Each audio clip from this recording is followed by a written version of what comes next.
19th March, 1945. The sky over the Pacific was strangely quiet that morning, the kind of silence that made every soldier's nerves twitch. It was the 19th of March, 1945, and Lieutenant Jack Reeves sat in the cockpit of his modified B-25 Mitchell bomber, staring ahead at the horizon where blue met death. Sweat dripped from under his flight helmet, not because of fear, but because he knew today wasn't just another mission. Today was his mission, the one they told him not to fly. Jack had earned a reputation among his squadron, not for medals, not for speeches, but for flying low, dangerously low, skimming the sea at just 50 feet above the surface like a madman chasing ghosts. They called it reckless. The higher-ups even banned it, calling it a kamikaze tactic without the honor, but Jack didn't care. He wasn't Japanese and he wasn't suicidal. He just knew it worked. That technique, the 50-foot kamikaze strike, as it was sarcastically labeled, came from desperation. Months ago, while flying standard altitude raids, Jack watched half his squadron get torn out of the sky by anti-aircraft fire. From then on, he decided to fly under the radar, literally. He went so low, the enemy guns couldn't track him, and by the time they noticed, it was too late. But Command hated it. Unapproved tactics, they called it. They grounded him for weeks. But now things were different. The Japanese fleet was on the move again, a convoy of supply and munition ships heading for Okinawa. 8 vessels. He heard the number in the briefing, and something inside him clicked. This isn't just another target, Jack whispered to his co-pilot Morales, who sat silent beside him. This is the blow that changes everything. Officially, Jack wasn't even supposed to be in the air. The mission was assigned to another squadron, but in the chaos of shifting orders, Jack took off with his crew under radio silence. He flew low, under cloud cover, hugging the ocean's skin as if it were guiding him. The others flew higher, dropping bombs from safety. Jack had no interest in safety. He wanted results. As they approached the convoy, Morales spotted the first ship. There, he pointed, 6 o'clock, 2 clicks out. Jack adjusted the flaps. The roar of the engines grew louder. The Mitchell shook as if it too knew what was coming. Then came the flak, black clouds of metal bursting in the air, trying to catch them. But they were too low. The enemy guns fired above them, expecting a higher approach. Jack grinned. Let's wake 'em up. He banked left, skimming so close to the water, the waves kissed the underbelly of the plane. He saw the crew on the enemy ship scrambling, men shouting, trying to angle their guns downward. Too late. He dropped the first bomb straight into the midsection of the lead cargo ship. A ball of flame erupted, tossing steel and bodies into the air. Morales turned his head, watching in awe as the explosion mirrored hell. "One down," Jack muttered. But he didn't stop. He rolled the Mitchell sideways, targeting the second ship, a fuel carrier. The explosion from that one was even bigger. A chain reaction began, the fire spreading from ship to ship as ammo ignited and oil burned across the sea like a river of flame. It wasn't clean. It wasn't orderly. It was chaos, but it was effective. Within 15 minutes, the sky was filled with smoke, and the sea boiled under floating wreckage. 8 ships gone, not a single bomb wasted. Morales couldn't speak. He just stared, as if he didn't believe what he'd witnessed. 8 ships, Jack said. 15 damn minutes. He pulled the plane up, finally breaking altitude, smoke trailing in the distance behind them like a signature. No one on the radio. No congratulations. No orders. Just silence. When they landed back at the airstrip hours later, no one clapped. No one saluted. Command was furious, again, but the wreckage was real. The victory was undeniable. And this time, no one dared call it reckless. They had feared his 50-foot kamikaze strike. Now they feared him. The sun had barely dipped below the horizon when Jack Reeves stepped off the Mitchell, the heat of its engine still pulsing like a heartbeat. Mechanics stared in disbelief at the charred nose of the bomber and the smears of oil leaking from its undercarriage. The plane looked like it had flown through hell, and maybe it had. No one said a word. Not the ground crew. Not the officers watching from the edge of the tarmac with crossed arms and tight jaws. Morales jumped down behind him, pulling off his helmet and wiping sweat from his neck. His eyes were wide, still in shock. "You know they're going to court-martial you, right?" he said quietly. Jack didn't answer. He just looked out over the field, where other bombers were coming in, clean and untouched. None of them had done what he had. None of them could. Within an hour he was summoned, not to a ceremony, not even to a debriefing, straight to the tent of Colonel Danvers, a man who hated him almost as much as he hated surprises. The tent flaps swung open like a warning shot. Jack stepped inside, saluting with no effort. Danvers didn't return it. The room was thick with cigar smoke and tension. Two other officers sat at the table, folders open, radios buzzing quietly behind them. "You disobeyed a direct order," Danvers said coldly. "Took off without clearance. Ignored the flight plan." Jack didn't flinch. "And I destroyed 8 Japanese ships, sir." Danvers slammed a hand on the table. "This isn't about heroics, Lieutenant. You're not a one-man army. We have procedures." One of the younger officers looked up from his clipboard. "The Japanese transmission confirms it. The convoy was completely wiped out. Supply lines cut. They're pulling back their push toward Okinawa." Danvers shot him a glare. "We don't reward disobedience, Lieutenant. If every pilot flew like you, we'd have a sky full of smoking wrecks." Jack leaned in, voice steady. "If every pilot flew like me, we might have ended this war months ago." Silence filled the tent. Danvers chewed on the end of his cigar like it was made of anger. He didn't know what to say. Not because Jack was wrong, but because he was right. "You're grounded," Danvers finally said. "Effective immediately. No further missions. You'll stay on base until we decide what to do with you." Jack nodded once. Not in agreement, but in understanding. "You're grounding the only pilot they fear," he said, and turned around without waiting to be dismissed. Outside, the wind smelled like rubber and iron. Jack walked slowly past the hangars, past the quiet conversations of pilots who knew his name now but didn't dare meet his eyes. He was a ghost among them, both hero and outlaw. That night, the news spread through the camp like wildfire. 8 ships, 1 bomber, 15 minutes. The 50-foot Kamikaze strike was no longer just a joke or an insult. It was a legend. Even the Japanese intercepted the story. Intelligence reports picked up chatter among the enemy ranks. Fear, disbelief, confusion. They thought Jack had been some kind of experimental pilot. A secret weapon. There were even rumors that the Americans had started training suicide squads of their own. But Jack wasn't suicidal. He just understood one thing. Flying low meant staying alive. Days passed. He spent them grounded, stuck doing maintenance reports and pretending to care about safety briefings. Morales tried to cheer him up, but Jack wasn't interested in medals or parades. He wanted the sky. One evening, as the sun bled red into the ocean, Morales burst into the tent. "They're calling for you," he said, breathless. Command. "You're needed in the war room now." Jack didn't ask why. He just followed.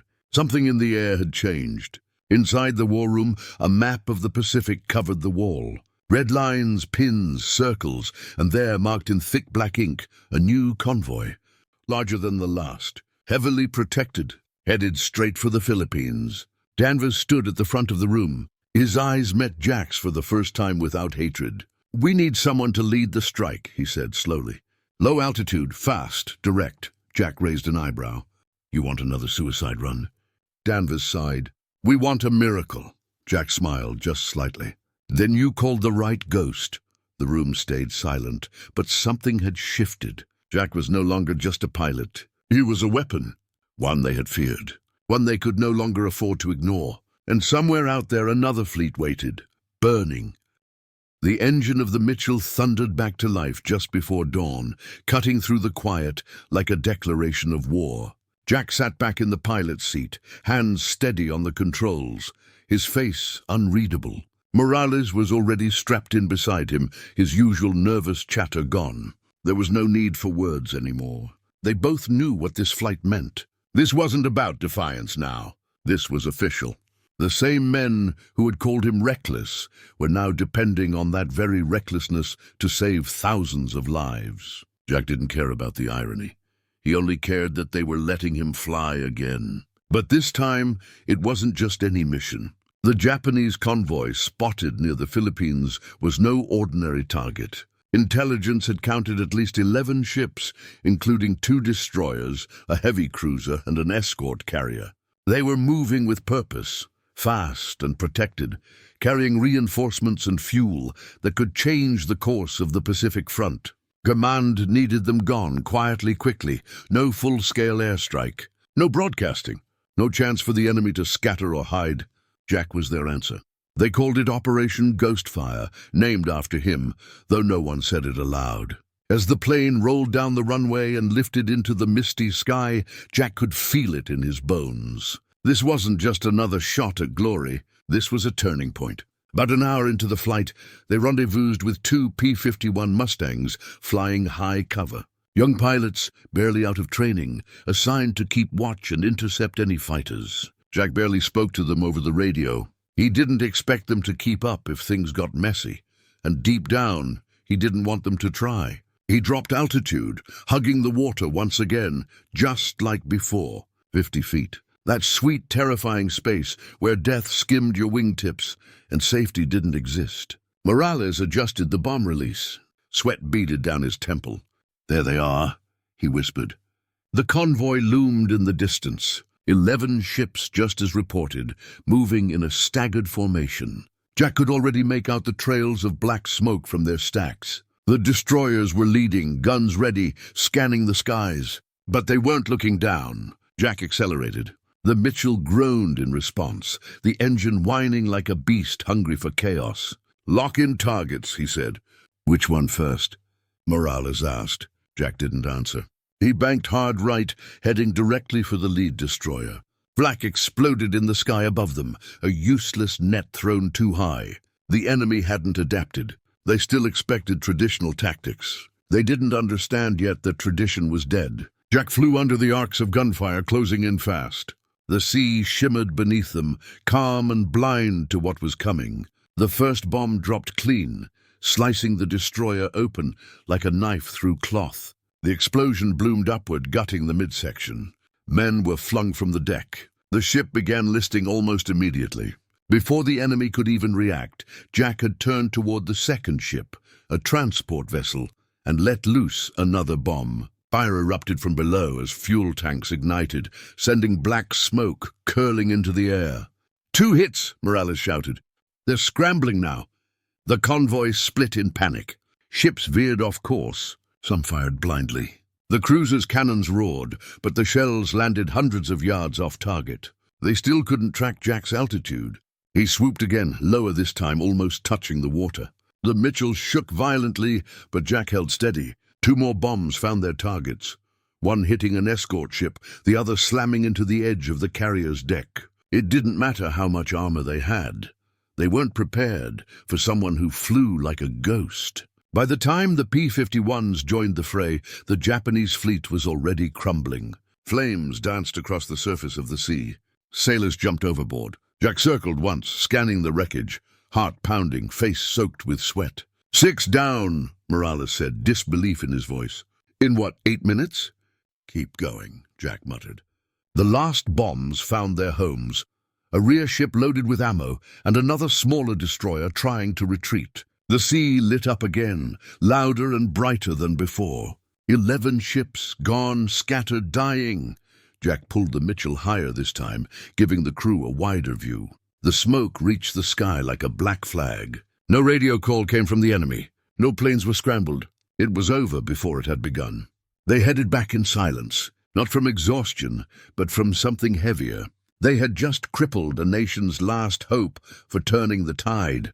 And they had done it without permission, without ceremony. As they neared the base, Morales finally spoke. "They're not going to believe it again." Jack smirked. "They don't have to believe it," he said. "They just need to keep fearing it."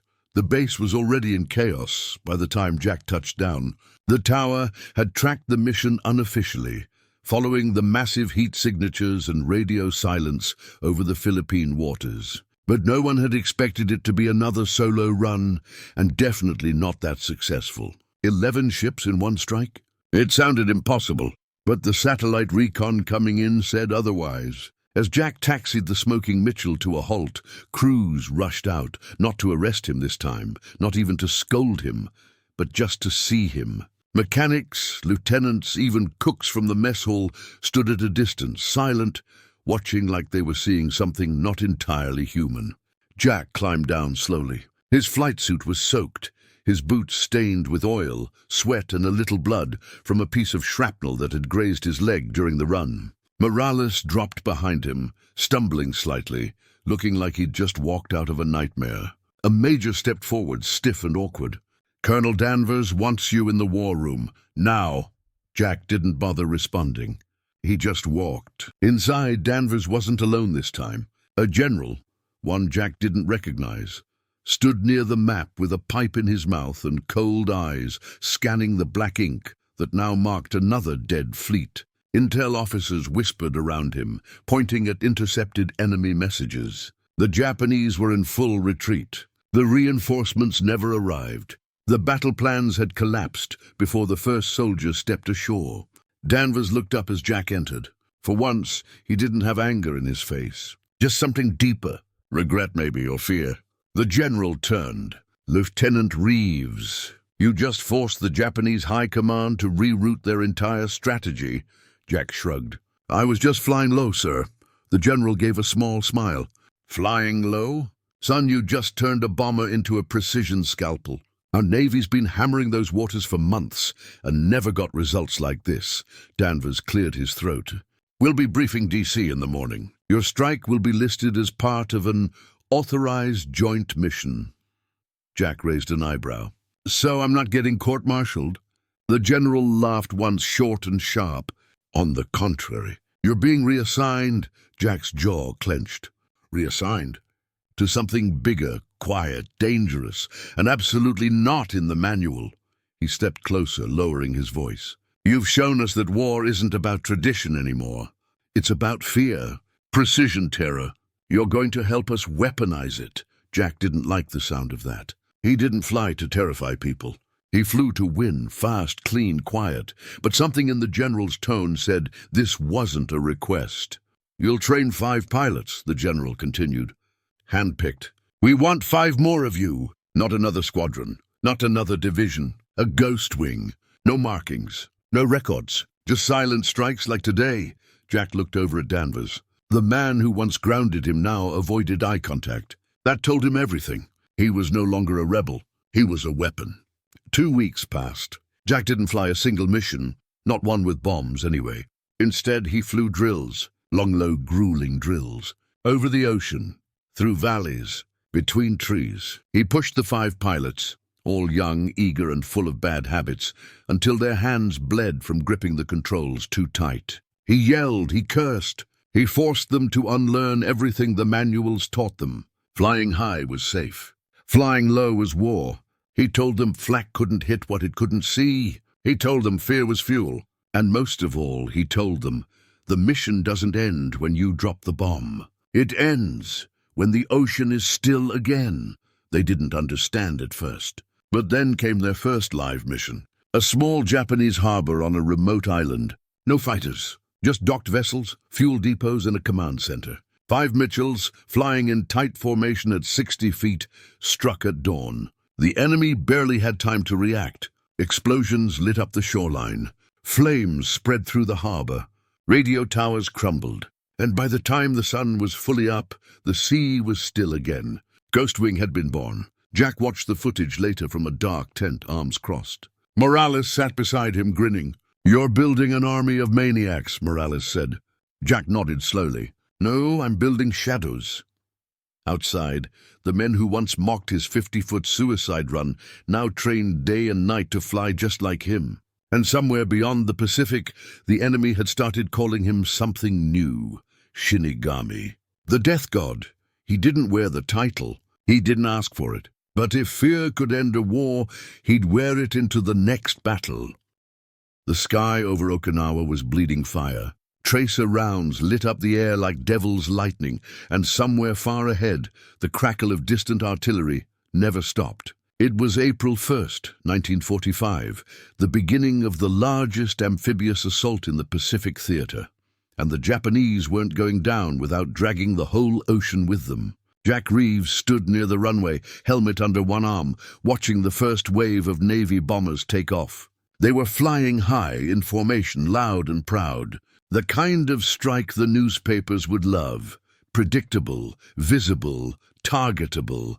But his war wasn't above the clouds. It was below them. Behind him, 5 freshly painted Mitchells waited in a staggered line. No unit insignias, no tail numbers, just dark green steel and silence. The men inside his ghost wing were quiet too, focused, all nerves and edge. Not heroes, not even soldiers anymore. They were shadows. Morales walked up beside him, chewing on a toothpick like he always did when he was trying not to panic. Recon says there's a Japanese fuel convoy cutting around the southern islands.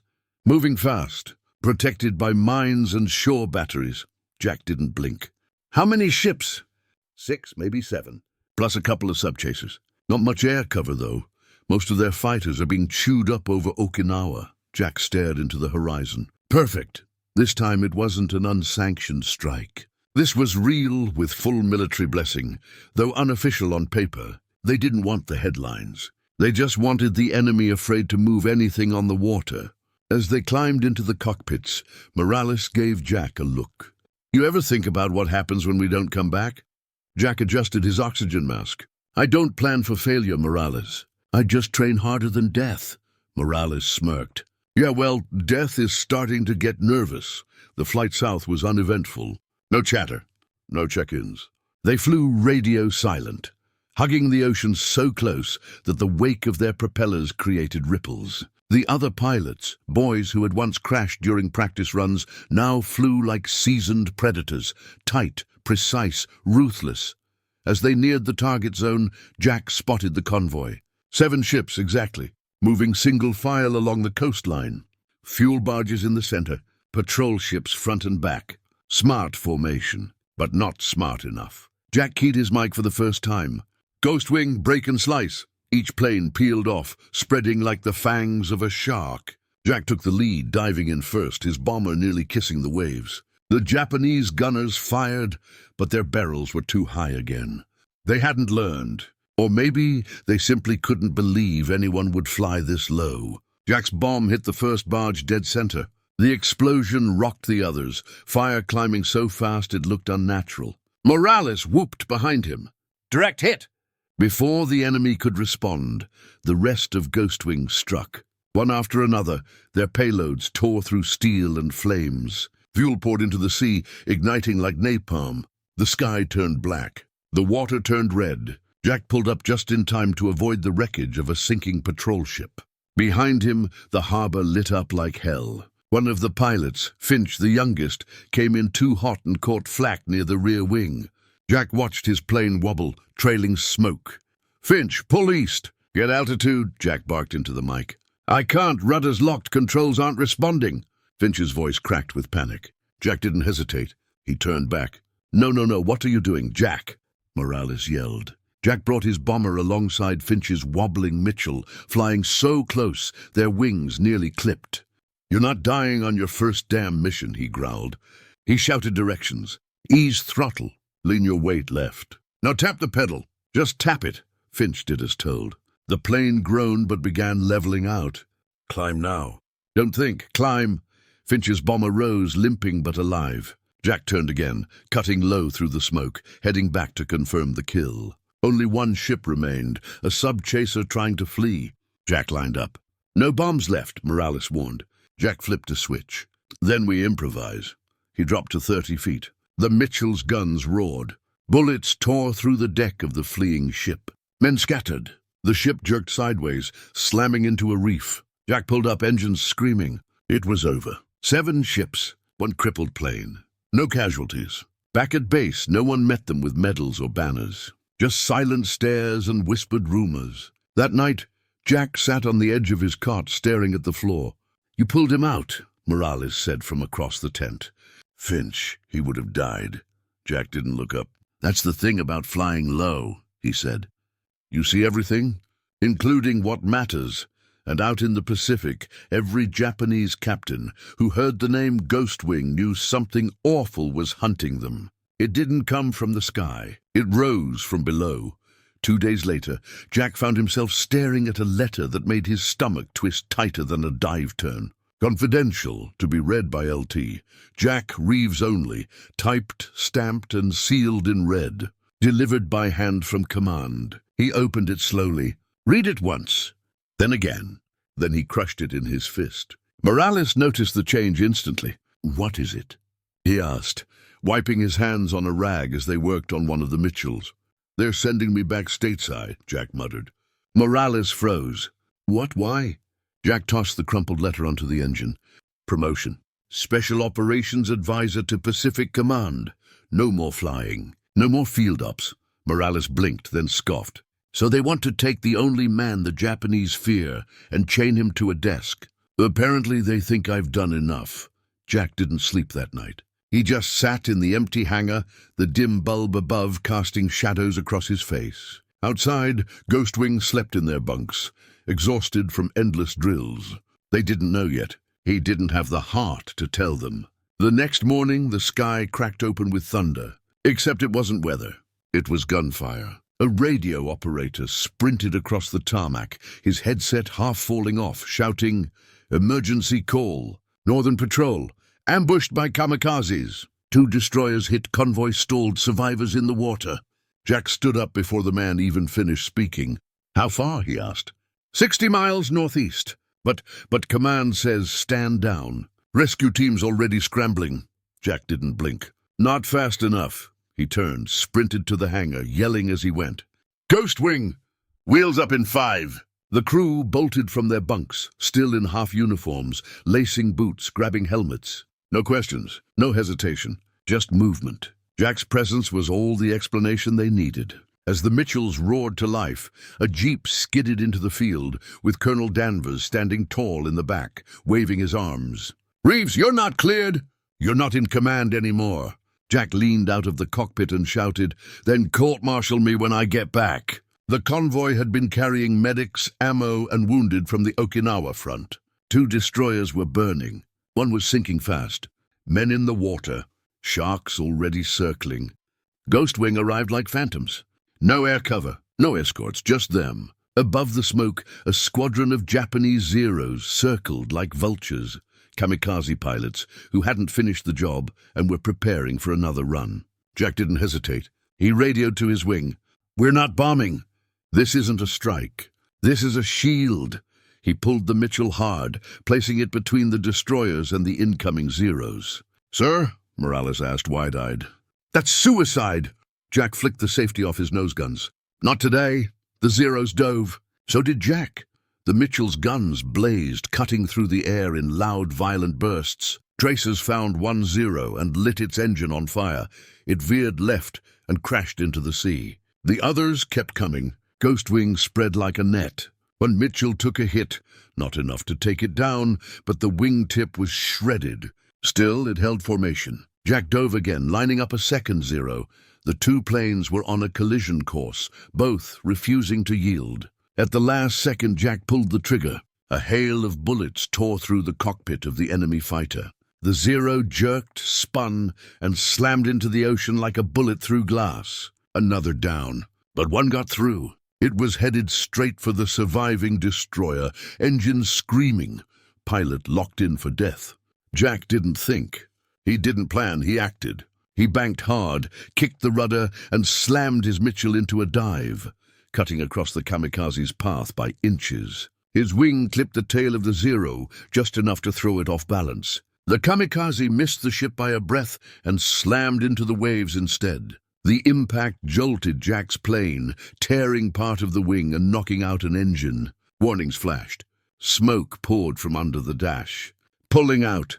Morales screamed. "No," Jack growled, struggling with the controls. "We're not done." They limped across the sky, keeping pace with the broken convoy until the Navy finally arrived. Late, but not too late. By the time Jack landed, fire trucks were waiting. His Mitchell barely held together as it touched down, skidding sideways before jerking to a stop. He climbed out, his uniform soaked, his face smeared with oil and sweat. Colonel Danvers approached slowly, his face unreadable. "You disobeyed direct orders. Again." Jack looked him dead in the eyes. "And how many men would be dead if I hadn't?" Danvers didn't answer. But that night a new order came in. The reassignment was cancelled. Lieutenant Jack Reeves wasn't going anywhere, because now even command realized something that the enemy already knew. You don't ground the ghost. The weeks that followed felt like a storm building just beyond the horizon. Ghostwing had become more than rumor now, more than whispers passed between bases and battleships. They were known not by name, but by the results they left behind. Wreckage on the water, missing convoys, shattered fuel lines, and dead silence where enemy ships once roamed. And Jack Reeves, the man behind it all, had become something else entirely. To the Japanese, he was a curse, a myth wrapped in smoke and steel. They called him the ghost of the sea. No one ever saw him coming. No one ever saw him leave. He was just there, and when he came, ships vanished. But to command, Jack was a problem that they couldn't afford to fix. His tactics still terrified the upper brass. He didn't follow protocol. He didn't fly by the book. He rewrote it, and that scared them more than the Japanese ever could. One humid afternoon, while Ghostwing was prepping for a refueling op near Mindoro, an encrypted message arrived. Top secret priority, red eyes only, LT Jack Reeves. He read it twice, and for the first time in weeks his face actually changed. Not anger, not pride. Something closer to concern. "What is it?" Morales asked, wiping oil from his hands. Jack handed him the paper. "They're not sending us after ships anymore." Morales scanned it quickly. His brows furrowed. "A mountain facility?" Jack nodded. "Somewhere inland. Deep jungle. No airstrip, no docks. Just a camouflaged base full of engineers, supplies, and possibly something worse. What the hell are we flying into?" "Nothing," Jack muttered. "And that's the problem. There's no map, no recon, no backup. But we're going anyway, aren't we?" Jack didn't answer. He just walked toward the hangar. That night, under cover of clouds and silence, Ghostwing took off. The target was buried in the northern mountains of Luzon, where dense jungle made satellites useless and aerial recon too risky. Intelligence had intercepted a single radio transmission, a coded message suggesting the Japanese were developing a long-range suicide weapon. Aerial, possibly experimental. Command was spooked, and when they were spooked, they sent Ghostwing. The flight took hours. No lights, no radio. The terrain below was ink black, shifting with shadows and moonlight. Finally Jack saw it, a faint glint among the trees. Barely visible, but it was there. He angled his Mitchell lower, scanning for guns. Nothing, no flak, no spotlights, just stillness. Too still. "I don't like this," Morales muttered. Jack didn't either. He gave the order to split the wing, staggered approach, sweep across the tree line, low and fast. The first pass revealed little, just camouflage netting, brush, and what looked like broken roadways. But the second pass lit the whole mountain on fire. Jack dropped a payload onto what appeared to be a warehouse. It exploded like it was filled with gasoline and nightmares. A chain reaction followed. 4 more buildings burst into flame, and something deep underground rumbled. Then came the sound, a high-pitched shriek. Not mechanical, not human. "What the hell is that?" Morales yelled. Before Jack could answer, the jungle erupted. Anti-aircraft guns, hidden under false terrain, sprang to life, and tracer rounds tore upward. One of the Ghostwing planes, Anders, took a direct hit. No parachute, just fire, screaming metal. Then nothing. Jack's heart dropped. Return fire. "Flatten it!" he barked. The remaining Mitchells circled, unleashing bombs and gunfire until the entire hillside was a crater. Something below caught fire and burned blue, unnatural and blinding. One of the bombs must have struck a chemical lab or a weapon prototype. Another Ghostwing plane took shrapnel but kept flying. The air was filled with smoke and debris, and Jack could barely see, but he kept going. He had to make sure it was gone. He dove again, one last time, and saw the mountains split open at the base. A tunnel, a launching platform. Maybe something that never got finished. Or something that almost had. Jack dropped the last bomb straight into its mouth. The earth shook. The blast sent trees flying, and whatever weapon the Japanese were building vanished in the firestorm. Ghostwing pulled out. 4 planes instead of 5, silent, heavy. As they flew back through the night, no one spoke. Back at base, Command didn't ask for a briefing. They just marked the site as neutralized and told Jack to rest. He didn't. He sat alone on a crate near the hangar, staring at the stars, gripping Anders' dog tags in his hand. Morales sat beside him after a while. "You saved God knows how many lives tonight." Jack didn't look up. "And lost one I trained myself." Morales sighed. "That's war." Jack finally turned. His voice was quiet, hollow. "Then maybe war needs to be afraid of us again." Out in the Pacific, the fire still burned. And Ghostwing wasn't done yet, because this time the enemy had secrets. And Jack Reeves had nothing left to lose. The final light of dusk melted into black as Jack Reeves stood at the end of the runway, staring into the empty sky like it owed him something. And maybe it did. Anders was gone, burned out of the air over Luzon, buried in smoke and silence. No grave, no goodbye. Just a scream in the headset and a flash in the sky. Ghostwing had returned with one less plane, one less brother. Jack hadn't spoken much since. He just kept flying practice drills, alone, low, fast, sometimes with no fuel plan, no return path. He didn't care. He wasn't chasing medals anymore. He was chasing ghosts. Morales watched him from the hangar one night, leaning against a fuel drum. "You're not sleeping?" Jack didn't answer. "You think Anders would have wanted this?" Morales added, softer now. "Are you burning yourself out for payback no one asked for?" Jack turned slowly. His eyes were bloodshot, jaw tight. "This isn't about Anders," he said. "It's about what's coming next."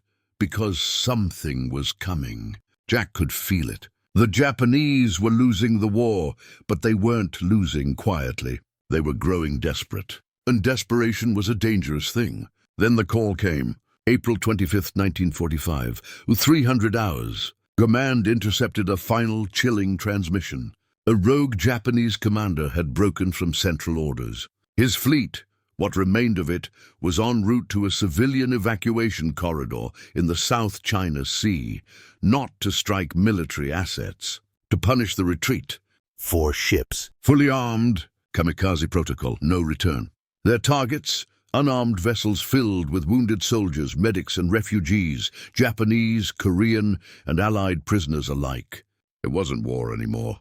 It was revenge. Jack didn't wait for orders. Ghostwing scrambled in 30 minutes. No time for ceremony, no time for plans, just flight. As they soared into the dark, Jack gave the last briefing he'd ever give. "We're not intercepting. We're not discouraging. We are erasing." The 4 Ghostwing planes flew lower than ever before. The moon was high, the ocean calm, as if the world had gone still to witness what was about to happen. They picked up radar contact just after 0400. 4 Japanese ships slicing through the water at full speed, ignoring all hails and warnings. There were no escorts, no flak, no defense. They weren't expecting a fight. That was their mistake. Jack dropped first, faster than he ever had. The Mitchell screamed through the air, and before the enemy could react, the first bomb hit the lead ship square in the bridge. Fire exploded upward, and within seconds, the vessel cracked in half. No warning shots, no mercy. Ghostwing followed. One by one, they hit their marks. The second ship took 2 bombs amidships. The third tried to turn, too late, and caught fire from bow to stern. The 4th ship kept coming. It had no bombs, no torpedoes, just a steel ram and a burning will to crash. Jack saw it veering directly toward a slow-moving hospital ship on the horizon. He radioed to his team. "Break off. I'll take it." "Jack," Morales started, panic rising. "You don't have the altitude." "I know what I'm doing." He dropped everything. Throttle maxed, altimeter screaming. He flew so low, the waves splashed against the bottom of the Mitchell. He wasn't going to bomb the ship this time. He was going to stop it by force. As the rogue ship closed the distance to the refugee vessel, Jack made his final dive. Not with a bomb, not with guns, with the plane itself. At the last second, he angled the Mitchell just enough to release his final payload directly beneath the bow, a precision drop that slammed into the water like thunder. sending a wall of flame and shockwaves through the ship's hull. The rogue ship lurched, tilted, staggered, and then it stopped. Engines dead, deck burning. The steel ram never reached the hospital ship. Morales screamed through the radio. "Jack, pull out! Pull out!" Jack tried. The controls didn't answer.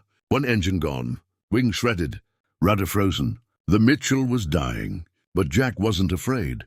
He looked out the cracked windshield at the rising sun, and in the silence of that final glide, he smiled. Below, Morales and the others watched as Jack's plane skimmed over the sea, and then disappeared behind the rising smoke. There was no explosion, no crash, just stillness. Like the ocean had taken him in. Ghostwing returned without their leader. But they didn't cry. They didn't break. They flew again, and again, and again, because out there, in the nightmares of every enemy sailor still clinging to a sinking empire, the name still echoed through the waves. Reeves, the ghost who flew lower than fear, the man who taught death how to hunt. And some nights, when the sea was quiet and the sky was clear, pilots swore they could hear the roar of his engines just above the waves, still flying, still watching, still winning.